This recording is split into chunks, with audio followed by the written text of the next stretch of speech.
하나님 말씀 보시겠습니다. 하나님 말씀은 마태복음 16장 21절에서 28절 말씀입니다. 신약 28쪽 되는 하나님 말씀이 있습니다. 신약 28쪽에 있는 마태복음 16장 21절에서 28절 말씀입니다. 우리 다 찾으셨으면 우리 다 일어나셔서 거룩하신 하나님 아버지의 말씀을 받들어 봉독하겠습니다. 교독하시고 마지막 28절은 합독하시겠습니다. 21절입니다. 이때로부터 예수 그리스도께서 자기가 예루살렘에 올라가 장로들과 대제사장들과 서기관들에게 많은 고난을 받고 죽임을 당하고 제3일에 살아나야 할 것을 제자들에게 비로소 나타내시니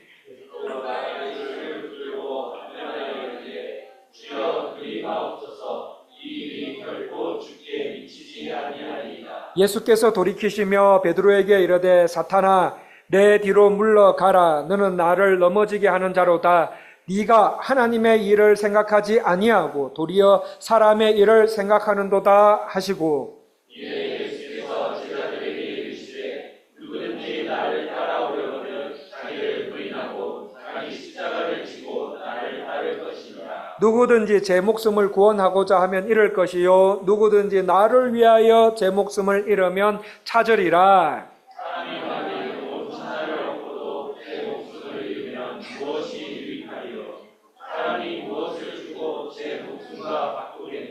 인자가 아버지의 영광으로 그 천사들과 함께 오리니 그때에 각 사람이 행한 대로 갚으리라.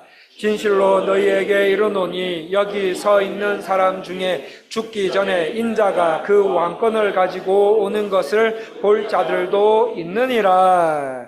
이는 주의 말씀입니다. 작석하십시오. 주보 있으신 분들께서는 뒤쪽에 있는 이달의 암송 말씀을 봐주시고 없으신 분들은 앞에 PPT를 봐주시겠습니다. 3월달 한 달 동안 온 가족 우리 교회 영유아부부터 청년대학부까지 그리고 우리 어른 성도님들까지 온 가족이 암송하셔야 될 말씀입니다. 우리 다 같이 읽기를 시작하겠습니다. 로마서 5장 8절 말씀. 우리가 아직 죄인 되었을 때에 그리스도께서 우리를 위하여 죽으심으로 하나님께서 우리에 대한 자기의 사랑을 확정하셨느니라. 아멘. 한 번 더 읽어볼까요? 자, 한 번 더. 이달의 온가족 암송 말씀 다 같이 읽기를 시작하겠습니다. 로마서 5장 8절 말씀. 우리가 아직 죄인 되었을 때에 그리스도께서 우리를 위하여 죽으심으로 하나님께서 우리에 대한 자기의 사랑을 확정하셨느니라. 아멘. 오늘은 종려주일입니다. 예수님께서 십자가를 지시기 위해서 예루살렘으로 들어가시는 것을 기념하는 주일입니다. 또한 오늘부터 이제 일주일 동안 고난주간에 들어가게 됩니다. 성도님들, 특별히 우리 성도님들 하나님 앞에 이번 한 주간만이라도 하여튼 특별히 이번 한 주간만이라도 깊이 하나님께 나아가셨으면 좋겠어요.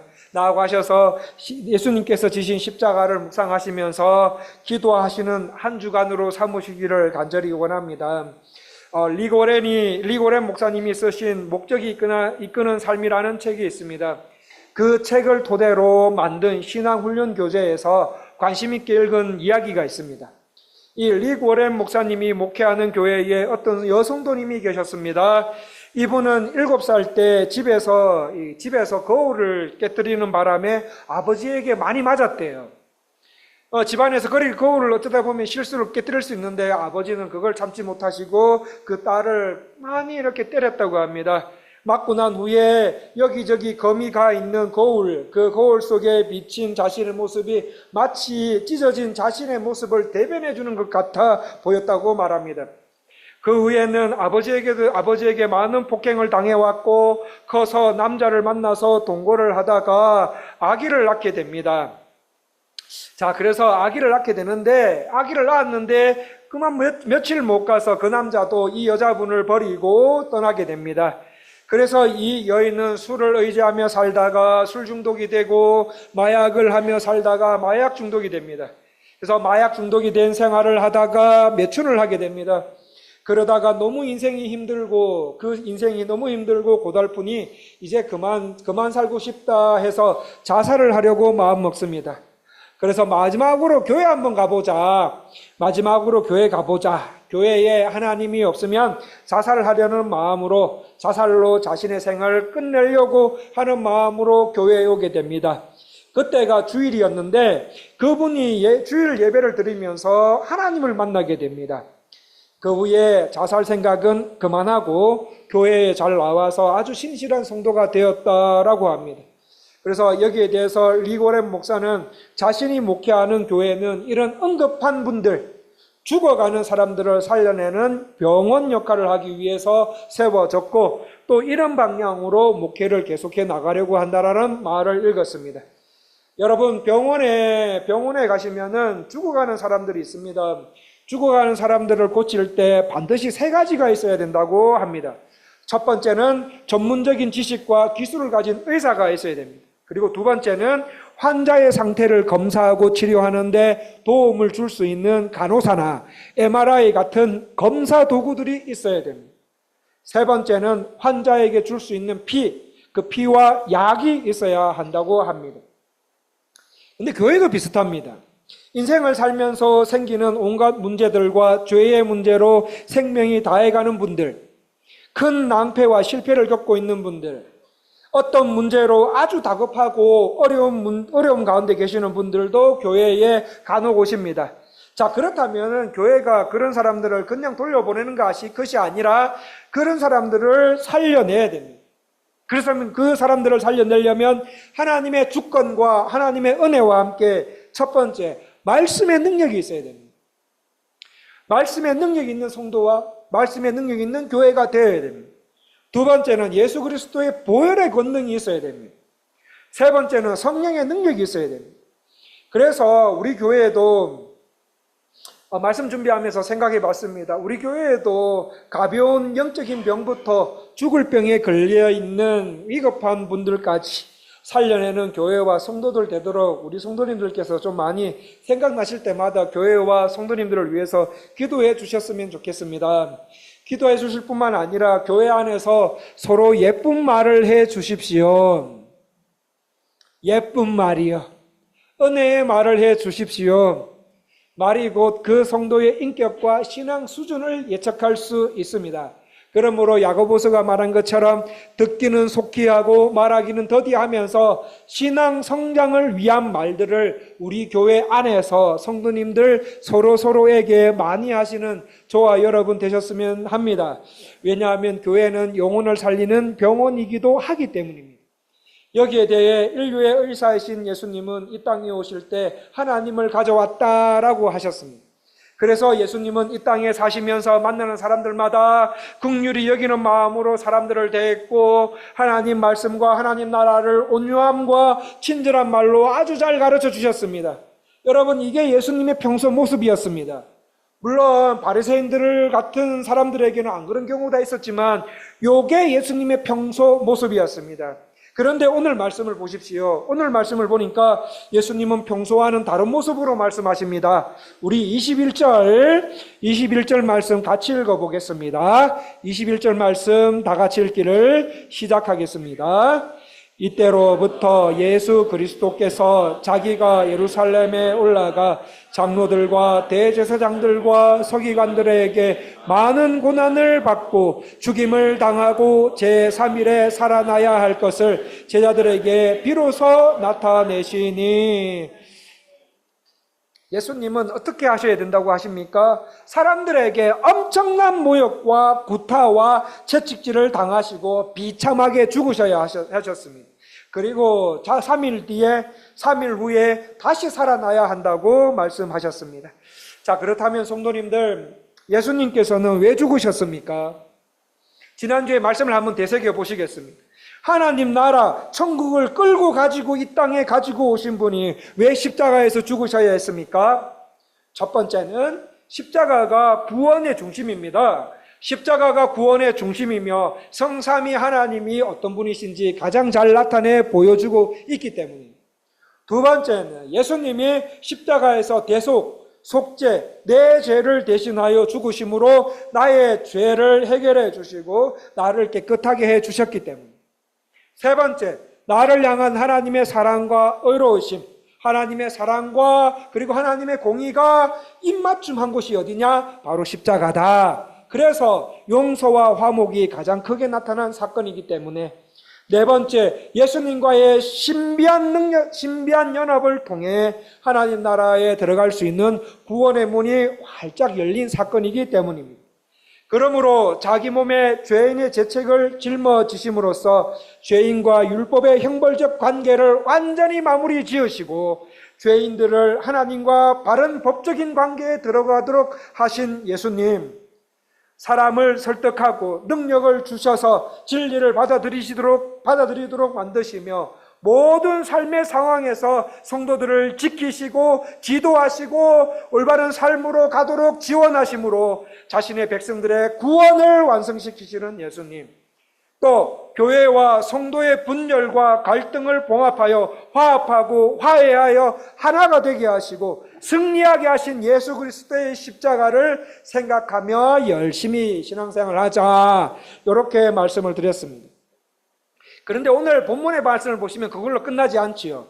지난 시간에 이어서 오늘은 예수님께서 왜 십자가를 지셨는지 그것을 깨달았거나 알아가거나 하는 주의 백성들은 어떤 삶을 살아야 하는지 말씀해 주고 계십니다. 성도님들, 예수님께서 십자가를 지신 이유를 알아가는 주의 백성들은 어떻게 살아가라고 말씀하고 계십니까? 첫 번째, 나 자신을 부인하고 자기 십자가를 지고 예수님을 따르라고 말씀하십니다.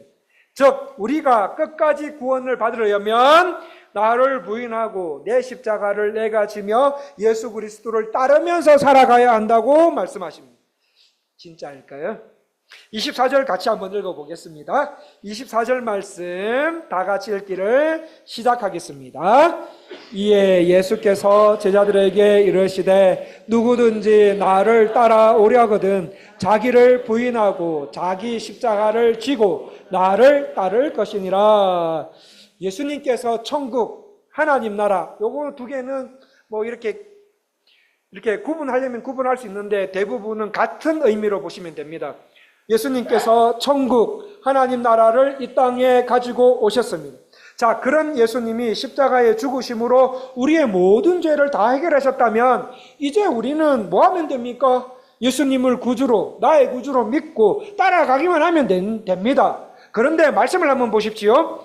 그런데 예수님께서는 우리에게 또 한 가지를 요구하셨습니다. 그게 뭐냐면 우리가 제대로 예수님을 믿으려면 나 자신의 모든 것을 부인해야 되고 자기 십자가를, 예수님께서 내게 지시게 하신 그 십자가를 지고 예수님을 따라와야 된다는 말씀입니다.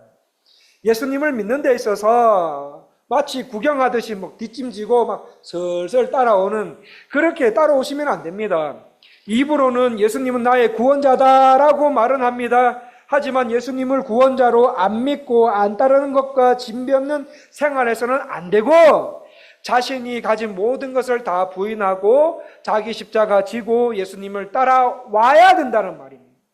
따라와야지 그게 주의 백성으로서의 참된 주의 백성으로서의 삶이라는 거예요. 24절을 한번 보시겠습니다. 24절에 보시면 자기를 부인한다라는 말은 두 가지 의미가 있습니다. 첫 번째는 내가 나에게 있는 모든 것을 거절한다는 거예요. 내가 나에게 있는 모든 것을 거절한다. 어떤 것인가 하면 예수님을 믿기 이전에 섬겼던 세상, 예수님을 믿기 전에 이전에 있었던 섬기던 세상과 육체의 죄된 유혹과 의지를 거절하고 주께로 돌아온다, 이 말이에요. 이 뜻이 하나 있고요. 두 번째, 자기를 부인한다라는 말은 나로부터 나오는 내 안에 있는 모든 것을 부인한다라는 뜻이 있습니다. 제가 한 번은 교통사고를 당해서 한 달 동안 다리 쪽에 4시간짜리 하고 7시간짜리 수술을 2번 한 적이 있습니다. 그때 저는 수술대에 올랐을 때 어떻게 했겠습니까?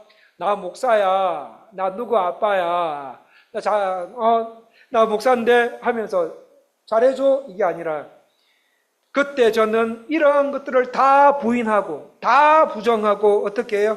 환자로서 의사에게 전적으로 제 몸을 맡겨야 했습니다. 특히 척추마취와 전신마취 같은 경우에는 하고 전혀 의식이 없거나 움직일 수 없을 상태에서는 더욱더 의사와 간호사에게 제 몸을 완전히 맡겨버렸습니다. 맡길 수밖에 없었습니다. 저는 아빠로서, 목사로서, 남편으로서, 장로로서, 집사로서, 어느 유명한 회사원으로서, 아니면 어느 기업체 사장으로서, 우리 교회 선교회 임원으로서가 아닌 이런 것들을 다 부인하고 의사에게 내 몸을 완전히 맡기는 것, 이게 자기를 부인하다라는 말의 의원입니다. 예수님께서 자기를 부인하고 자기 십자가를 지고 나를 따르라고 하시는 말씀은 지금 당장 내 모든 재산을 다 팔아서 남주고 가난하게 되어서 고행을 하라라는 뜻이 아닙니다. 왜 예수님께서 이 말씀을 하시냐면 예수님을 믿고 우리가 구원을 받았지만 아직 완전히 구원받은 것은 아니기 때문이에요. 여러분 이 말씀 잘 들으셔야 돼요. 왜 예수님이 자기 부인하고 자기 십자가를 지고 이렇게 말씀하시느냐면 예수님을 믿고 우리가 구원을 받았지만 아직 완전히 구원받은 것은 아니기 때문이에요. 우리 장로교회의 뿌리인 개혁주의 신학에서는 우리가 받은 구원을 이미 받았다, 이미 구원받았다와 아직 구원받지 않았다라는 것으로 표현을 하는데 이 표현은 하나님 나라의 개념이에요. 하나님 나라의 개념인 이미와 아직의 개념으로 설명을 합니다. 자, 어떻게 설명하는가 하면 여러분이 정말 구원받았다면 이미 우리는 구원받았습니다. 믿으십니까? 여러분 이때는 아멘 하셔야 돼요. 다시요. 여러분이 정말 구원받으셨으면 이미 우리는 구원을 받았습니다. 믿으십니까? 아멘 하셔야 돼요. 아멘 하셔야 돼요. 자, 예수님을 믿는 순간 하나님께서 칭의, 우리를 의롭다 하시고 하나님의 자녀로 받아주십니다. 그래서 로마서 5장에 그러므로 우리가 믿음으로 의롭다 하심을 받았으니 이렇게 말해요. 자, 이 말씀을 신학자 존 칼빈은 어떻게 해석하는가 하면 성령의 역사하심 속에 예수님을 영접하고 회개하고 믿는 순간 하나님께서는 그 하나님 앞에 우리의 신분을 어떻게 변화시키느냐? 이미 의로운 자로 확정시켜버린다는 거예요. 법적으로 너는 구원받은 자다 이렇게 찍어버리신다는 거예요. 자, 그러면 우리가 이렇게 구원을 받았다면 우리는 법적으로 이미 구원받은 신분입니다. 그런데 성경은 여기서 멈추지 않습니다. 우리는 아직 구원받지 않았습니다. 우리가 구원을 받았지만 우리는 아직 구원받지 못했어요. 이게 무슨 말인가 하면 우리는 구원을 받았어요, 법적으로. 그렇지만 우리의 삶과 우리의 성품은 아직 완전히 거룩해지지 않았다는 거예요. 그래서 하나님은 이미 구원받은 여러분을 어떻게 해요? 점점 이 땅을 살면서 세월이 흐름에 따라 점점 우리를 거룩하게 만들어 가십니다. 이걸 뭐라 그런가 하면 성화라고 해요. 우리는 법적으로 구원을 받았습니다. 받았지만 그 구원을 어떻게 이루라고 말씀하십니까? 빌립보서 2장에 두렵고 떨림으로 너희 구원을 이루라. 즉 우리 구원받은 우리는 이 땅을 살아가면서 목숨 바쳐서 죄와 싸우면서 예수님을 점점 닮아가는 과정을 반드시 이 땅에서 거치게 되었다는 거예요. 누가 이렇게 만들었다고요? 하나님께서 그렇게 만드신 거예요. 하나님께서 구원받은 성도들을 이렇게 이끌어 가신다는 거예요. 우리 가운데 구원받았다고 확신하는 성도님들, 지금 여러분이 목숨을 잃을 각오로, 죽을 각오로 우리 죄와 싸우고 있다. 그래서 점점 예수님을 닮아가고 있다. 은혜로 내가 지금 이렇게 신앙생활을 하고 있다라는 그런 마음이 속에서 확신이 든다면 정말 구원받을 가능성이 많으신 분이에요. 왜냐하면 우리 하나님 아버지께서는 주의 자녀들에게 이런 과정을 이 땅에서 반드시 겪도록 하십니다. 구원받은 주의 백성들을 이 땅에서 이런 과정으로 반드시 해 나가도록 해서 그분을 이끌어 가시기 때문에 어디까지요? 하나님 나라까지 그렇게 이끌어 가시기 때문에 물론 예외적인 부분도 있습니다만 하나님은 이런 방식으로 우리가 받은 구원을 이루어 가시면서 마침내 예수님 재림 때 우리의 구원은 완성이 됩니다. 여러분 이거를 영화라고 합니다. 예수님 재림하실 때 우리에게 있던 죄가 완전히 사라지고 몸도 새롭게 되고 완전히 구원을 이루게 됩니다. 그러므로 우리가 구원을 받았다고 하지만 지금 이 땅에서는 아직 위험에서 완전히 벗어난 상태는 아니에요. 벗어난 상태가 아닙니다. 여러분, 병원에 어떤 환자가 왔습니다. 어떤 환자가 왔는데 이 환자는 생명이 너무 위급해서 바로 급한 수술이 필요해서 응급실로 모셨습니다. 그래서 곧바로 응급실에 가서 수술을 합니다. 수술을 해서 살려놨습니다. 일단 생명을 위협하는 고비는 넘겼어요. 근데 고비기를 넘기면은 이제는 회복실로 가게 되고 회복실에서 일반 병실로 가게 됩니다. 여러분, 일반 병실로 갔다고 해가지고 다 나은 겁니까? 아닙니다. 거기서도 치료받고 약 먹고 식사를 하면서 점차 몸이 회복되어 가야 됩니다. 마찬가지로 인생을 살면서 생기는 온갖 문제들과 죄의 문제로 영적, 육적, 나의 생명이 다해가는 응급한 분들이 교회에 오십니다. 그러면은 교회와 성도는 뭐 해야 됩니까? 예배를 통해서 말씀을 듣고 그리고 또 구역에서 그리고 성도들끼리 신앙적인 교제를 하면서 그분은 1차적으로 살려야 됩니다. 저와 여러분이 그렇게 해야 됩니다. 살려내야 됩니다. 그렇게 해서 살려놨습니다. 이것으로 끝입니까? 아닙니다. 아직 완전한 위기에서 벗어난 게 아닙니다. 왜냐하면 지금 사탄은 매일 우는 사자들처럼 우리도 잡아먹으려고 노리고 있는 거예요. 그래서 이 삶이 잘 믿다가도 어떻게 되는가 하면 어느 순간에 침체의 늪에 빠지기도 하고 죄에 빠지기도 하고 어떤 때는 사고로 죽을 위기가 찾아오기도 합니다. 그럴 때 우리는 어떻게 해야 됩니까? 사탄의 이러한 공격과 인생의 모든 풍파들을 극복하고 살아남아야 되는 거예요. 어떻게 해요? 믿음을 지키면서 살아남아야 되는 거예요. 그래서 이미 구원받은 우리는 지금도 성화의 과정이 진행 중에 있기 때문에 뭐 해야 된다고요? 오늘 본문에 우리 주님께서 계속 자기 부인하고 자기 십자가를 져야 된다고 하는 거예요. 바로 그것이 구원의 과정으로 구원의 완성으로 가는 길이라고 성경은 우리 구주는 이렇게 말하고 있는 것입니다. 하나님은 구원하신 주의 백성들의 인생을 이렇게 인도하시면서 우리가 받은 구원을 주께서 완성시켜 나가십니다. 여러분들께서 정말 구원을 받으셨다면 이 땅에서 여러분의 삶은 자기 자신을 부인하는 자세로 살아가셔야 됩니다. 우리는 오직 은혜가 필요한 죄인이요 의인입니다.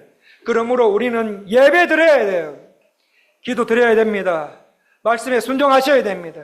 말씀에 순종해야 되고 하나님 백성이기 때문에 당해야 하는 모든 어려움을 이 땅을 살아가면서 기꺼이 겪으면서 이 인생길을 하나하나 통과해 나가셔야 됩니다.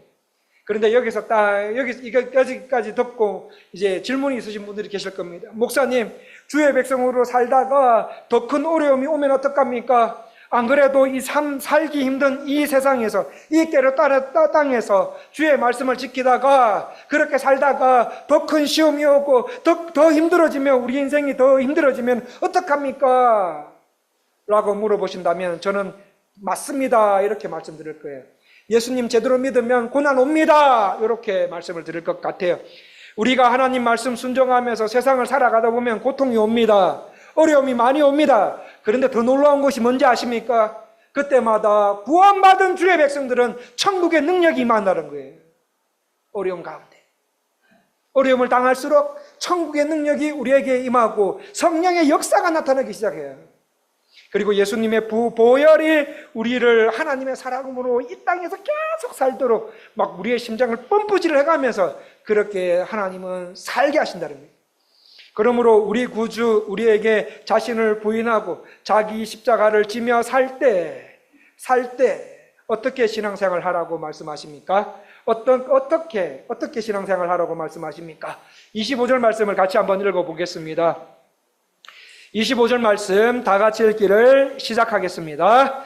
누구든지 제 목숨을 구원하고자 하면 잃을 것이요 누구든지 나를 위하여 제 목숨을 잃으면 찾으리라. 성도 여러분, 오늘 말씀 잘 보십시오. 25절 말씀에 구원받은 주의 백성은 어떻게 신앙생활 하라고 하십니까? 죽을 각오하면서 신앙생활 하라는 거예요. 죽을 각오하면서. 나 구원받았어. 어떤 분들은 그렇습니다. 이렇게 말합니다. 나 구원받았어. 그러므로 하나님이 다 알아서 해. 하나님이 알아서 하니까 괜찮아. 그리고는 이제는 죄지을 거 다 짓고 하나님이 아직 덜 불러주셨네 하면서 이런 식으로 생활합니다. 여러분, 나 구원받았어. 그러면 하나님께서 다 알아서 하실 거야. 왜냐하면 장로교의 예정론과 섭리론이 그렇게 가르치고 있으니까. 여러분, 이거 잘못 이해하신 거예요. 여러분, 예정론과 섭리론을 잘못 이해하신 거예요. 내가 정말 구원받았다면, 내가 어디서부터 구원받았는지 안다면은, 우리를 구원하시기 위해 예수 그리스도가 어떤 일을 하셨는지, 그 공로가 뭔지 전적으로 아는 사람들은 하나님을 진정으로 만난, 하나님을 진짜 인격적으로 만난 주의 백성들은 몸이 건강하든 약하든 관계없이 각자 저마다 죽을 각오로 신앙생활을 하는 거예요. 예를 들어 보겠습니다. 어떤 고층 건물에 불이 났습니다. 그 건물에 있는 사람들이 이제 10층으로 불이 붙었으니까 이제 10층으로 이제 몰려왔습니다. 근데 그 사람들에게 소방차가 도착하고 소방관이 밑에서 위에 있는 10층에 있는 사람들에게 이렇게 말합니다. 여러분, 걱정하지 마세요. 에어매트를 밑에 깔아 놓았습니다. 설치해 놓았습니다. 뛰어내리십시오. 라고 방송을 합니다. 그러자 그 방송을 한 사이에 불이 이제는 9층까지 번졌고 이제 곧 10층에 있는 사람들에게도 덮칠 것 같습니다. 여러분, 그러면 10층에 있는 사람들 어떻게 해야 됩니까? 뛰어내려야 돼요. 에어매트에 있는 쪽으로 죽을 각오를 하고 뛰어내려야 됩니다. 그런데 무서워서 못 내려서 10층에 있는 책상 밑에 숨고 화장실에 숨은 사람들은 어떻게 됩니까? 결국은 가스에 질식해서 죽게 되고 불에 타서 죽게 됩니다. 예수님께서 우리 보고 가지고 있는 것이 많든지 적든지 간에 관계없이 내버려 두고 뛰어내리라고 하실 때는 여러분 목숨 걸고 뛰어내리셔야 됩니다. 뛰어내리지 못하면은 지옥불이 여러분을 덮칠 것이고 나쁜 마귀들이 붙들려 나쁜 마귀들에게 여러분이 붙들려서 결국은 영생에 들어가지 못하게 됩니다. 오늘날 해외를 살아가는 많은 성도님들은 어떻습니까? 하나도 포기 안 해요. 하나도 포기 안 합니다. 돈도 포기하지 않습니다. 명예도 포기하지 않습니다. 지식도 포기하지 않습니다. 자녀들도 포기하지 않습니다. 그런 것들 다 붙들고 막 10층에서 막 불벌벌 떨고 있어요. 여러분, 돈이 안 중요하다는 말이 아니에요. 돈 필요합니다. 그러나 하나님과 돈 중에 무엇을 선택할래 했을 때 여러분은 무엇을 선택하시겠습니까? 교회 다니는 사람들조차도 돈을 선택하는 성도들이 많더라. 우리 교회 성도님들은 어떻습니까? 돈을 하나님보다 더 중요하게 여기는 성도라고 하는 사람들에게 하나님께서 얘야, 돈을 놔라. 돈 놔야 된다. 지금은 놔야 될 때다. 안 놓으면 지옥불이 너를 덮치고 마귀놈들이 너를 끌고 지옥으로 갈 거야 라고 말씀하시는데도 돈 못 놔요. 안 놔요. 오히려 하나님과 하나님 말씀을 믿지 않고 오히려 돈을 믿습니다. 그러니까 하나님 나라가 임했는데도 들어가지를 못하는 거예요. 교회 다니는데도 불구하고. 여러분, 뛰어내리면 다리 부러질 수 있어요. 그러지만 다리 부러지면서 절면서 뭐합니까? 할렐루야, 살았다, 이거 아니에요? 살았다 막 이렇게 돼야 되는데 지금 10층에서 돈도 지고 있고 명예도 지고 있고 막 벌벌벌 뜨면서 하나도 안 놓고 안 뛰어내리는 거예요. 아니, 못 뛰어내리는 거예요. 그러니까 불에 타 죽는 거예요. 성도님들, 뛰어내리실 때는 뛰어내리셔야 돼요. 어디로 뛰어내리셔야 됩니까? 죽을 각오하고 말씀의 세계로 뛰어내려 보십시오. 죽을 각오로 믿음의 세계로 한번 뛰어내려 보십시오. 그러면 그 사람은 삽니다. 그런 사람은 하나님의 능력이 공급이 됩니다. 하나님의 능력이 공급이 되고 성령의 능력이 공급이 되고 다시 새로운 인생이 시작됩니다. 영생 얻을 수 있습니다. 얻습니다. 그것이 예수님의 십자가를 지신 이유를 아는 사람들이 사는 법이에요. 예수님께서 십자가를 지신 이유를 알아가고 깨달아가는 주의 백성들은 어떻게 살라고 말씀하십니까? 두 번째, 이 세상에 최고 귀한 것이 무엇인지 꼭 깨달으면서 살아가라고 말씀하십니다.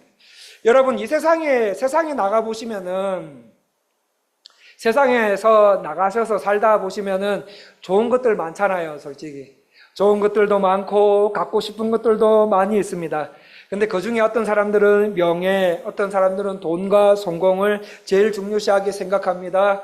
또 어떤 사람들은 지식을 중요하게 생각합니다. 그런데 만약에 생각해 보십시오. 그 사람이 만약에 죽을 병에 걸렸다. 죽을 병에 걸렸다. 어떻게 될 것 같습니까? 여러분, 죽음이 코앞에 온 사람에게 돈, 성공, 명예 이런 것들이 뭐가 필요합니까? 아무 소용이 없어요. 만약에 내가 죽는다면, 내가 곧 죽는다면 지금 은행에 내 이름으로 된 몇 억, 몇십억, 몇천억 페소가 있어봐야 무슨 소용이 있습니까? 아무 소용 없어요. 쓰지 못합니다. 며칠 뒤면 죽는데.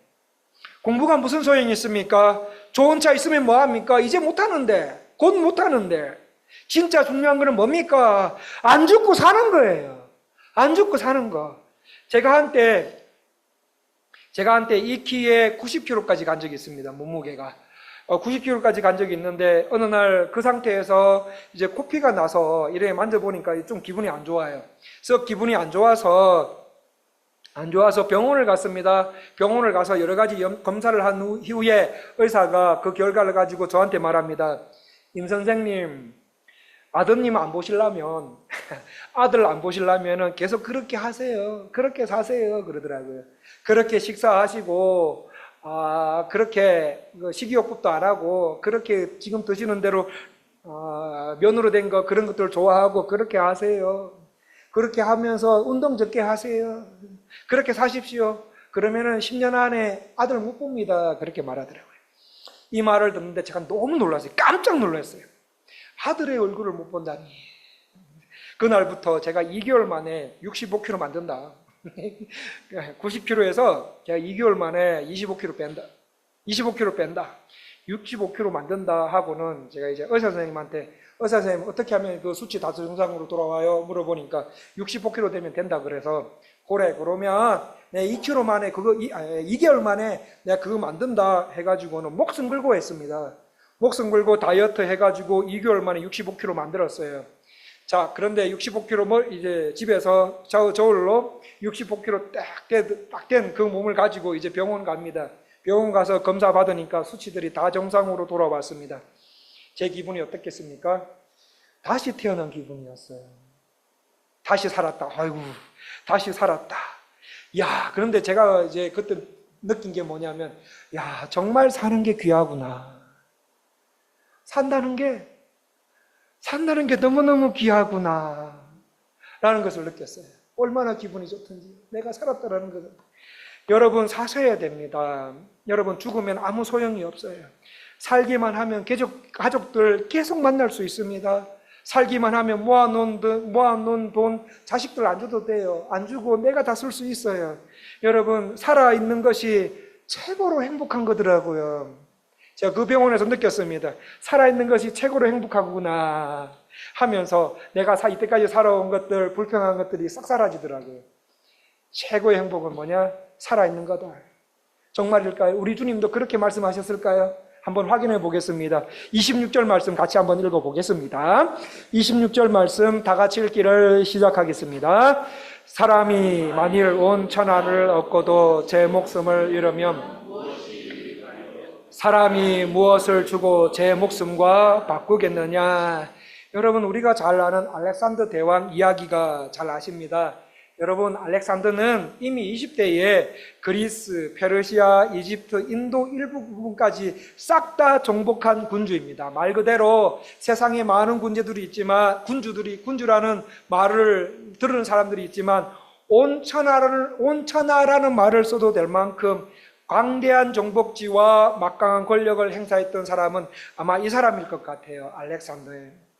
그런데 이 사람이 몇 살 때 죽습니까? 32살에 죽어요. 여러분, 32살이라는 젊은 나이에 갑자기 죽음을 맞이합니다. 그런데 알렉산더가 바로 죽기 직전에 무슨 말을 했는지 아십니까? 책에 보니까 이렇게 되어 있더라고요. 알렉산더가 바로 죽기 직전에 이런 말을 했습니다. 내 손을 관 밖으로 내놓아라. 내가 아무것도 가져가지 못한다는 것을 보여주고 싶다. 이거래. 이 말 했대요. 여러분, 내 손을 관 밖으로 내놔라. 내가 아무것도 가져가지 못한다는 것을 보여주고 싶다. 세상을 다 얻은 것 같지만 그 세상을 다 가지고 가지 못하고 결국 빈손으로 알렉산더는 세상을 떠나게 됩니다. 여러분, 알렉산더가 아무리 유명한들 무슨 소용이 있습니까? 자기가 죽는데. 온 천하를 얻는 것이 무슨 소용이 있습니까? 자기가 죽는데. 그래서 우리가 가지고 있는, 우리가 세상에서 살면서 가지고 있는 집, 차, 회사, 사업체, 돈, 이거는 성경적으로 봤을 때 다 액세서리에 불과한 것들이에요. 산다는 전제하에서 중요한 것들이에요. 산다는 전제하에서 중요한 것들이지 죽으면 아무 소용없는 거예요. 아무것도 가질 수 없습니다. 죽은 사람한테, 여러분 죽은 사람한테 수의를 입혀놨어요? 죽은 사람이 아이고 수의를 300만 원짜리 입혀놨네, 500만 원짜리 입혀놨네, 아이고 우리 아들 나 죽는다고 비싼 수의 해줬네, 고맙다, 이렇게 말할 수 있습니까? 여러분, 죽으면 말 못해요. 죽은 사람은 아무 말 못하고 아무것도 가져갈 수 없고 아무것도 알지 못합니다. 그러므로 오늘 우리에게 제일 중요한 게 뭡니까? 살아있는 거예요. 살아있는 것. 그게 아니겠습니까? 우리의 육체가 살아있는 것, 얼마나 감사한 일입니까? 안 그렇습니까? 우리가 살아있으니까 손자들도 보고 그렇게 되지 않습니까? 사랑하는 자녀들도 만날 수 있고 그렇지 않습니까? 육체적으로 살아있는 게 너무너무 감사해요. 하지만 성경은 더 중요한 것이 있다고 말하는 겁니다. 더 중요한 것은 영혼이 살아있는 것이 최고로 중요하다. 왜냐하면 살아있는 사람의 가치는 영혼에 의해서 결정되기 때문입니다. 여러분, 영혼이 살아있어야지 진짜 가치 있는 사람입니다. 영혼이 죄 용서를 받은 사람이 진짜 가치 있는 사람입니다. 영혼이 죄 용서 받지 못한 사람은 아무리 돈이 많더라도, 아무리 많은 사업체와 회사들을 가지고 있다 하더라도 가치 없는 사람입니다. 왜입니까? 육체는 살아있는데 영혼이 죽은 사람, 영혼이 죄 용서를 받지 못한 사람은 죽어서 지옥 가기 때문이에요. 그래서 예수님의 보혈은 어떻습니까? 그에 비해서 예수님의 보혈은 우리의 영혼과 우리의 육체를 모두 살립니다. 예수님의 보혈은 우리의 영혼을 깨끗하게 합니다. 우리의 영혼이 살기만 하면, 예수 그리스도의 보혈에 의해서 우리의 영혼이 살기만 하면 우리는 천국문을 열고 거기에 들어갈 수가 있습니다. 그래서 예수님은 21절에 보시면 이때로부터 우리의 죗값을 지불하시고 우리를 살리시기 위해 예루살렘에 올라가시려고 하십니다. 예루살렘에 올라가신 예수님께서는 저와 성도님들의 죗값을 어떻게 지불하셨습니까? 지난주 말씀드린 것처럼 무지무지하게 따귀를 맞으시고 머리털을 뽑히시고 진뱉음 당하시고 채찍에 죽도록 두들겨 맞으셨습니다. 그리고 살아있는 채로 십자가에 못 박혀 세워놓음을 당하셨습니다. 그렇게 함으로 우리의 죗값을 다 치르셨던 것이었습니다. 그런데 여기서 끝나지 않습니다. 우리 구주 죽으셨다가 3일 만에 다시 살아나심으로 죽음의 권세를 다 이기시고 왕권을 가지고 이 땅에 다시 오셨습니다. 그래서 27절, 28절 말씀대로 예수님께서 부활하신 모습을 볼 자들도 있지만 보지 못할 자들도 있다라고 말씀하셨습니다. 그런데 이 예수님의 말씀, 정말 이 말씀대로 십자가에 못 박혀 죽으시고 부활하신 예수님을 대부분의 제자들은 다 보게 됩니다. 다 봤습니다. 그런데 예수님의 제자들 중에 이 부활하신 예수님을 보지 못한 사람이 있습니다. 누구입니까? 가룟 유다는 예수님을 보지 못했어요. 왜입니까? 예수님을 믿지 못했기 때문이에요. 예수님께 자기 자신을 던지지 못했습니다. 가룟 유다는. 그리고는 던지지 못한 대신에 은 30을 탐냈어요. 돈을 선택했어요. 자기를 부인함으로 목숨 걸고 자기 십자가를 지고 예수님을 따르는 것보다 돈을 더 좋아하고 돈을 더 선택했어요. 예수님의 제자임에도 불구하고. 그래서 예수님을 못 박는데 가룟 유다는 내어주는 역할을 하게 됩니다. 그 후 가룟 유다는 양심의 가책을 이기지 못해서 목매어 자살하고 배가 터져서 지옥 갔기 때문에 예수님이 왕권을 가지고 오는 것을 보지 못했습니다. 성도 여러분, 오늘날 이미 하나님의 나라는 임했습니다. 하나님의 나라는 임했지만 하나님 나라의 문은 여전히 닫힌 상태로 살아가는 사람들이 너무 많습니다.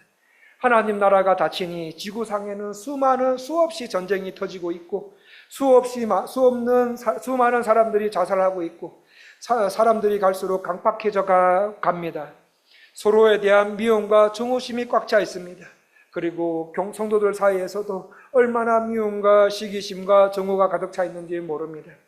천국에 들어가려고 교회 왔는데 오히려 천국이 닫힌 상태로 교회 다니는 사람들이 의외로 많더라. 그 이유가 무엇입니까? 예수님께서 왜 십자가를 지셨는지 모르기 때문에 아무도 자기 부인하고 자기 십자가를 지고 예수님을 따라가려고 하지 않기 때문에, 아무도 죽으려고 하지 않고 돈 많이 벌려고 하기 때문에, 벌어서 자녀들 양육하고 안전한 노후를 위해서 열심히 벌고 있는 데만 열중하며 살아가기 때문에. 그래서 예수님이 뭐라고 말씀하십니까? 거기서 뛰어내려라. 거기서 뛰어내려서 말씀의 세계로, 그다음에 믿음의 세계로 뛰어내려라. 다리가 부러지더라도 말씀의 세계, 믿음의 세계로 뛰어내려라. 그러면 산다. 영생이 주어진다. 축복을 주신다라고 말씀하십니다. 여러분, 우리 성도님들 예수님을 믿으려면 어떻게 믿어야 됩니까? 죽을 각오하고 믿으셔야 됩니다. 날마다 사역도 그렇습니다. 교회 사역도 죽을 각오하고 하는 거예요. 날마다 자기를 부인하고 죽을 각오를 하고 믿을 때 하나님의 아들은 왕권을 가지고 우리에게 오셔서 평화를 주시고 치료하여 주시고 고통당하는 자들을 고쳐 주실 줄로 믿습니다. 예수님 우리에게 이런 구원과 축복을 주시기 위해서 약 2000년 전에 오늘 십자가 지시로 예루살렘에 입성하십니다. 그리고 우리를 죄에서 구원하시기 위해 고난 보시고 십자가에 죽으십니다. 자, 그렇다면 오늘부터 시작되는 종료주일과 고난주간을 어떻게 지내시겠습니까? 평소보다 더 예수님의 십자가를 생각하며 그 십자가를 바라보시면서 사셔야 되지 않습니까? 화요일부터 시작되는 고난주간 온가족 새벽기도회에 한번 참석해 보시지 않으시겠습니까? 새벽 5시 반부터 30분부터 시작해서 6시에 딱 마칩니다. 마친 후에 성도님들 기도 많이 하실 수 있도록 시간을 드리려고 합니다. 부탁드립니다. 온 가족이 오셨으면 좋겠어요. 영유아부부터 청년대학부까지 우리 교회 모든 가족분들이 새벽 기도에 참여하셔서 예수님께서 지신 십자가를 통해서 하나님 아버지의 마음을 알고 또 예수님께서 십자가에 오르신 이유를 더 알아가고 그리고 나도 자기 부인하면서 내 십자가, 예수님께서 내게 주신 지게 하신 내 십자가 내가 지고 목숨을 걸고 예수님을 따르는 삶. 이 세상에서 무엇이 가장 중요한지 알고 신앙생활하며 살아가시는 것 어떻습니까? 우리 하나님 아버지께서 성도님들 한 분 한 분에게 이런 은혜를 우리 교회 모든 성도님들에게 주시기를 간절히 원합니다. 기도하겠습니다. 누구든지 나를 따라오려거든 자기를 부인하고 자기 십자가를 지고 나를 따를 것이니라. 누구든지 제 목숨을 구원하고자 하면 잃을 것이요 누구든지 나를 위하여 제 목숨을 잃으면 찾으리라. 사람이 만일 온천하를 얻고도 제 목숨을 잃으면 무엇이 유익이 있으리요? 사람이 무엇을 제 목숨과 바꾸겠느냐? 하나님 아버지께서 오늘 우리에게 주신 이 말씀의 의미를 예수께서 말씀하신 겁니다. 그러므로 이 말씀의 의미를 잘 새기고 우리의 삶의 가치관과 인격이 되어 이 땅을 살아가게 도와주시옵소서. 그리하여 우리는 종료주일 고난주간을 1년에 한 번 드리지만 그것이 아니라 우리의 신앙의 우리의 신앙의 생활은 매일매일 종료주일, 매일매일 고난주일, 주간, 매일매일 부활주일이 되게 하여 주시옵소서. 예수님 이름으로 기도합니다.